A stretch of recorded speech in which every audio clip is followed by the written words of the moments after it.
ಅನೇಕ ಜನ ಆಹ್ವಾನಿತರಿದ್ದಾರೆ, ಅವರಿಂದ ಪ್ರಶ್ನೆಗಳನ್ನು ತಗೊಳ್ಳೋಣ. ಎಸ್, ನಾನು ನೋಡಿರೋ ಪ್ರಕಾರ ಇವಾಗಿನ ಸ್ಕೂಲ್ ಮಕ್ಕಳಾಗಲಿ ಟೀನೇಜರ್ಸ್ ಆಗಲಿ ಅವರು they take pride in reading English novels, fictional stories ಆಗಿರ್ಬೋದು, ಇಂಗ್ಲೀಷಲ್ಲಿ ಬರೆದಿರೋ ಸೆಲ್ಫ್ ಹೆಲ್ಪ್ ಬುಕ್ಸ್ಗಳಾಗಿರ್ಬೋದು, ಅದನ್ನು ತುಂಬ ಹೆಮ್ಮೆಯಿಂದ ಓದ್ತಾರೆ. ಮತ್ತು ತಂದೆ ತಾಯಿನೂ ತುಂಬ ಹೆಮ್ಮೆಯಿಂದ ಹೇಳ್ಕೊತಾರೆ ನಮ್ಮ ಮಕ್ಕಳು ಈ ಥರ ಎಲ್ಲ ಒಳ್ಳೊಳ್ಳೆ ಬುಕ್ಸ್ ಓದ್ತಾರೆ ಅಂತ. ಬಟ್ ಅದೇ ನಮ್ಮ ದೇಶದ ಇಂಡಿಯನ್ ಸ್ಟೋರೀಸ್ ಏನಿರ್ಬೋದು, ಲಿಟ್ರೇಚರ್ ಇರ್ಬೋದು, ಅದನ್ನು ಓದಬೇಕಾದ್ರೆ ಮಕ್ಕಳಲ್ಲಿ ಎಲ್ಲೋ ಒಂಥರ ಅದ್ರ ಬಗ್ಗೆ ಹೀನ ಭಾವನೆ ಇದೆ ಅಂತ ನನ್ನ ಒಂದು ಅಬ್ಸರ್ವೇಷನ್. ನೀವಿದಕ್ಕೆ ಏನು ಹೇಳ್ತೀರಾ ಮತ್ತು ಇದಕ್ಕೆ ಕಾರಣ ಏನಿರ್ಬೋದು ಅಂತ? ಒಂದು ಮಟ್ಟಕ್ಕೆ ನಿಜ, ಅದು ಸಾರ್ವತ್ರಿಕ ಸತ್ಯ ಏನಲ್ಲ. ಏಕೆಂದರೆ ತುಂಬ ಜನ ಇವತ್ತು ಪೋಷಕರಿಗೆ, ಶಿಕ್ಷಕರಿಗೆ, ಶಾಲೆಯವ್ರಿಗೆ ಇಲ್ಲ ಮಕ್ಕಳಿಗೆ ದೇಶೀಯವಾದ ಜ್ಞಾನ ಕೊಡಬೇಕು ಅನ್ನೋ ಅರಿವು ಬರ್ತಾ ಇದೆ. ಏನಂದರೆ ನಾವು ನಂಗೆ ಅನ್ಸೋದು it started with Macaulay. 1835 Macaulay ವಿಷಬೀಜವನ್ನು ಬಿತ್ತದಾಗ ಅವನೊಬ್ಬ ಮತಾಂಧ. ಅವನು ಬಂದಿದ್ದೆ ಭಾರತವನ್ನೆಲ್ಲ ಮತಾಂತರಿಸೋದಕ್ಕೆ. ಅವನು ಸ್ಪಷ್ಟವಾದ ಒಂದು ಅಜೆಂಡಾ ಇತ್ತು. ಸೊ ಒಂದು ಕಡೆಯಿಂದ ಡೈಲ್ಯೂಷನ್ ಶುರುವಾಯಿತು. ಒಂದೊಂದೇ ತೆಗೆಸ್ತಾ ಬಂದರು. ಮೊದಲು ಪಂಚೆ ಮೇಲೆ ಟೈ ಹಾಕೊಳ್ಳೋಕೆ ಶುರು ಮಾಡಿದ್ರು, ಇದೆಲ್ಲ ಆ ಥರ ಆಯಿತು. ಆಮೇಲೆ ಪಂಚೆ ಗಿಂಚೆ ಎಲ್ಲ ನಮ್ಮದೆಲ್ಲ ಭಾರತೀಯ ವೇಷ ಎಲ್ಲ ಹೊರಟೋಯ್ತು. ಆಮೇಲೆ ಬಳೆ ಬಿಂದಿ ಗಿಂದಿ ಎಲ್ಲ ತೆಗೆಸಿದ್ರು. ಸೊ ನಿರಭಿಮಾನವನ್ನು ಮೂಡಿಸ್ತಾ ಬಂದರು. ಮಕ್ಕಳನ್ನು ಬಯ್ಯೋ ಮುಂಚೆ ಅವ್ರಿಗೇನು ಕೊಟ್ಟಿದ್ದೀವಿ ಅಂತ ನೋಡೋಣ. ನಿರಭಿಮಾನ ಮೂಡಿಸ್ತಾ ಬಂದರು. ಇವತ್ತು ಗಿವನ್ ಎ ಚಾಯ್ಸು. ನಮ್ಮ ಯಂಗ್ಸ್ಟರ್ಸು ಭಾರತೀಯ ವೇಷ ಹಾಕ್ಕೊಳ್ತಾರೆ, ವೆಸ್ಟರ್ನ್ ಡ್ರೆಸ್ ಹಾಕ್ಕೊಳ್ತಾರೆ. Given a choice. ಹಬ್ಬ ಇವತ್ತು ಹಾಕೋ ಅಂತ ಬಲವಂತ ಮಾಡಿದೆ. ಯಾಕೆ? ಆ ನಿರಭಿಮಾನವನ್ನು ಮೂಡಿಸಲಾಗಿದೆ. ಇದು ಒಂದೇ ಸಲಕ್ಕೆ ಬಂದಿಲ್ಲ. ಇದು ಶತಮಾನ ಪೀಳಿಗೆಯಿಂದ ಪೀಳಿಗೆಗೆ ಆಗಿ ಇವಾಗ ಈ ಸ್ಥಿತಿಗೆ ಬಂದಿದೆ. ಹಾಗಾಗಿ ಅವ್ರಿಗೆ ಮೇಕ್ ಇಂಡಿಯನ್ನೆಸ್ ಎ ಫ್ಯಾಷನ್ ಅಂತ ನಾನು ಹೇಳ್ತೀನಿ. ಯೋಗ ಫ್ಯಾಷನ್ ಆಗಿಲ್ವಾ ಪ್ರಪಂಚಾದ್ಯಂತ? ಹಾಗೆ ಸೀರೆನ ಫ್ಯಾಷನ್ ಮಾಡೋಣ, ಅವ್ರು ಟೋನ್ ಜೀನ್ಸ್ನ ಫ್ಯಾಷನ್ ಮಾಡ್ತಾರೆ. ನಾನ್ಸೆನ್ಸ್ನ ಏನೋ ದೆವ್ವಗಳ ಹಬ್ಬ ಹ್ಯಾಲೋವಿನ್ ಫ್ಯಾಷನ್ ಮಾಡ್ತಾರೆ. ಮೊದಲು ಯಾವ ಸ್ಕೂಲಿಗೆ ಮಕ್ಕಳು ಹೋಗ್ತಾ ಇದ್ದಾರೆ ಅಂತ ನೋಡಿ. ಆ ಶಾಲೆ ನಡೆಸುವವರು, ಆ ಮ್ಯಾನೇಜ್ಮೆಂಟು ಮತ್ತು ಅಲ್ಲಿ ಟೀಚರ್ಸು, ಅವರ ಒಂದು ಮೈಂಡ್ಸೆಟ್ ಹೆಂಗಿದೆ ಮತ್ತು ಪೋಷಕರ ಮೈಂಡ್ಸೆಟ್ ಹೆಂಗಿದೆ. ಅನ್ಯಾಯವಾಗಿ ಮಕ್ಕಳು ಒಂದು ವಯಸ್ಸಿಗೆ ಬರೋವರೆಗೂ ಇದಕ್ಕೆ ಅವರ ಪ್ರಭಾವಕ್ಕೆ ಒಳಪಟ್ಟೇ ಪಡ್ತಾರೆ. ಇದಲ್ಲದೆ ಟಿ ವಿಗಳಲ್ಲಿ, ಸಿನಿಮಾಗಳಲ್ಲಿ ನಮ್ಮ ಸನ್ಯಾಸಿಗಳನ್ನ ಆಡ್ಕೊಳ್ಳೋದು, ಅರ್ಚಕರನ್ನ ಆಡ್ಕೊಳ್ಳೋದು, ಆಮೇಲೆ ಪತಿವ್ರತ ಸ್ತ್ರೀನ ಆಡ್ಕೊಳ್ಳೋದು, ನಾವು ಭಾರತೀಯ ವೇಷ ಹಾಕೊಂಡ್ಬಿಟ್ರೆ ಹಳ್ಳಿಗುಗ್ಗು ಅಂತ ಹೇಳೋದು, ಇದೆಲ್ಲ ನಡ್ಕೊಂಬಂದಿದೆ. ಇದೆಲ್ಲ ಆಗಿ ಇವತ್ತು ಯಾವುದೇ ಇವರನ್ನು ನಮ್ಮ ಸಾಧು ಸಂತರನ್ನು ಆಡಿಕೊಂಡ್ರೆ ಯಾರಿಗೇನು ಅನ್ಸೋದೇ ಇಲ್ಲ. ಸನ್ಯಾಸಿಗಳು ನೋಡಿದ ತಕ್ಷಣ ಇವ್ರು ಡೊಂಗಿನ ಅಲ್ವಾ ಅಂತ ಯೋಚನೆ ಮಾಡ್ತಾರೆ. ಅದು ಆ ಥರ ಇಟ್ಸ್ ಕಾಲ್ಡ್ ನ್ಯಾರೇಟಿವ್ ಅಂತ. ಸುಮಾರು ಒಂದು 16 ದೇಶಗಳಲ್ಲಷ್ಟೇ ಅಫಿಷಿಯಲ್ ಲ್ಯಾಂಗ್ವೇಜ್ ಇಂಗ್ಲೀಷು. ಅನ್ಫಾರ್ಚುನೇಟ್ಲಿ ನಾವು ಒಬ್ಬರದ್ರಲ್ಲಿ. ನಾವೇನಾಗಿದೆ ಅಂದರೆ ಬ್ರಿಟಿಷರ್ಸ್ನ ಒದ್ದೋಡಿಸಿದ್ವಿ, ಇಲ್ಲಿಂದ ಓಡಿಸಿಲ್ಲ ನಾವು ಅವ್ರನ್ನ. ಕಲೋನಿಯಲ್ ಹ್ಯಾಂಗ್ ಓವರ್ ಅಂತಾರಲ್ಲ, ಅದು ತುಂಬ ಇದೆ ನಮ್ಮಲ್ಲಿ.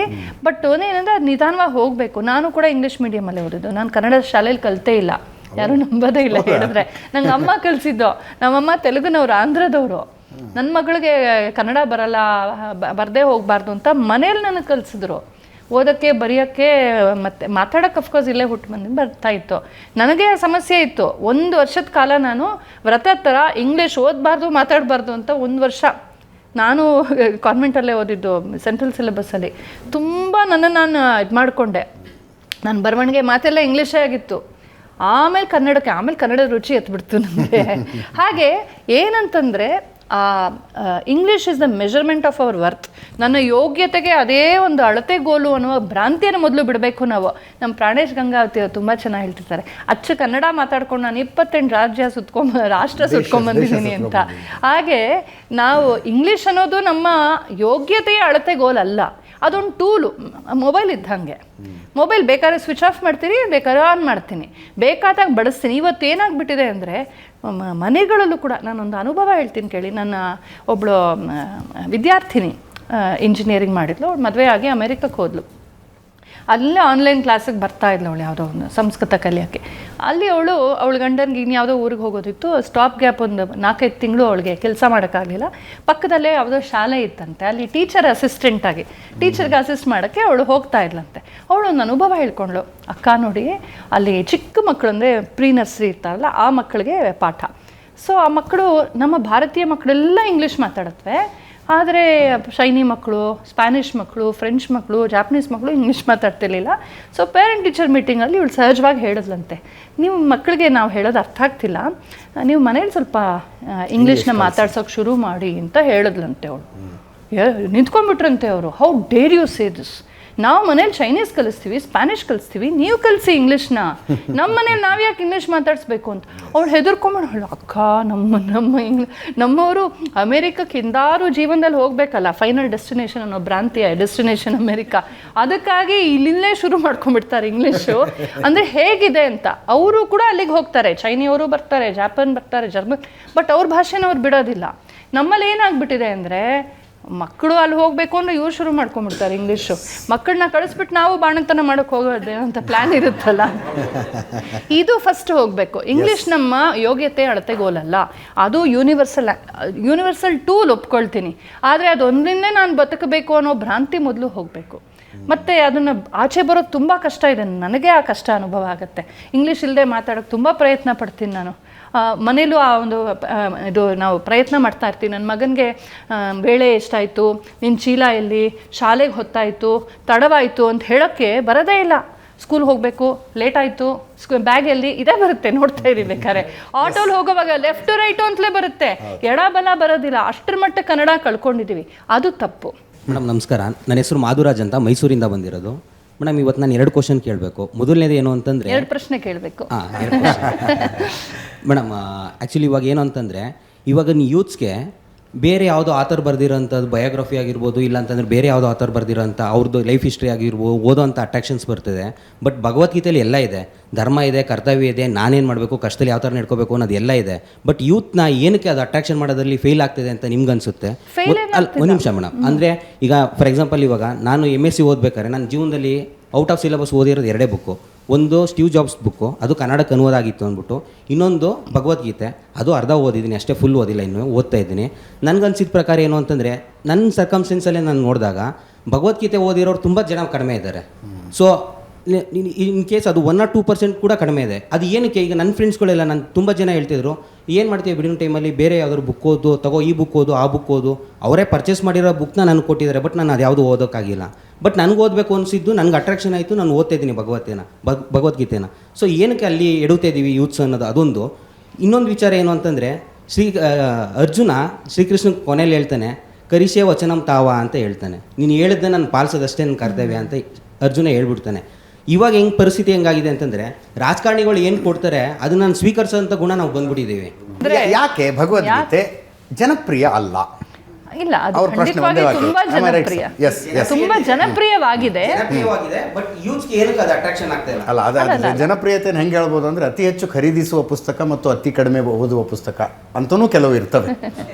ಈ ಬುಕ್ ನಮ್ಮ ಮನೇಲಿಲ್ಲ ಅಂದ್ರೆ 4 ಜನ ಏನು ಅನ್ಕೋತಾರೆ ಅನ್ನೋ ಕಾರಣಕ್ಕಾಗಿ ತಂದು. ನೋಡಿ, ಈಗ ಒಂದು ವಿಷಯ ಓದಿದೀರಾ ಅದನ್ನ ಅಂತ ನೋಡಿ. ಈಗ ಭಗವದ್ಗೀತೆಯನ್ನ ಸಂಪೂರ್ಣ ಕವರ್ ಟು ಕವರ್ ಓದೋದೊಂದು, ಯಾವುದೋ ಒಂದು ವಾಕ್ಯ ತಗೊಂಡು ಕೂಡ ನಾವು ಭಾವಿಸ್ಕೋಬಹುದು. ಇದು ಆ ಥರದ ಗ್ರಂಥ, ಇದೊಂದು ಸಂವಾದ.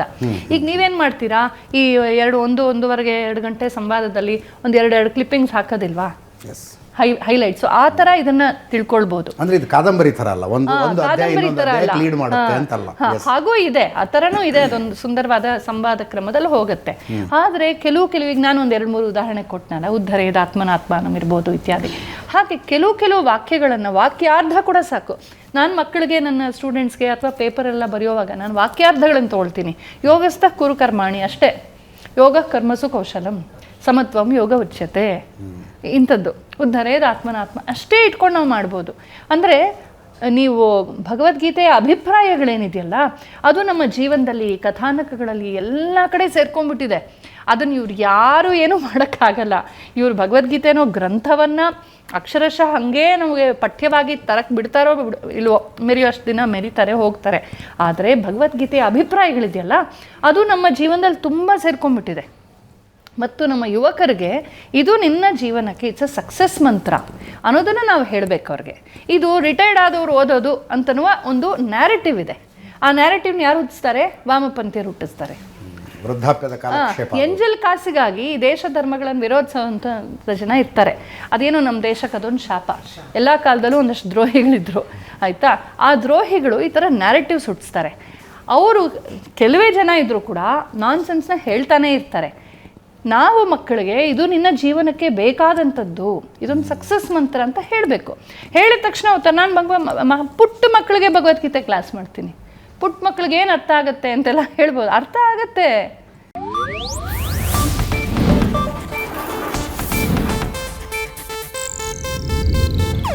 ಇದು ಏಷ್ಯಾನೆಟ್ ನ್ಯೂಸ್ ನೆಟ್ವರ್ಕ್ ಪ್ರಸ್ತುತಿ.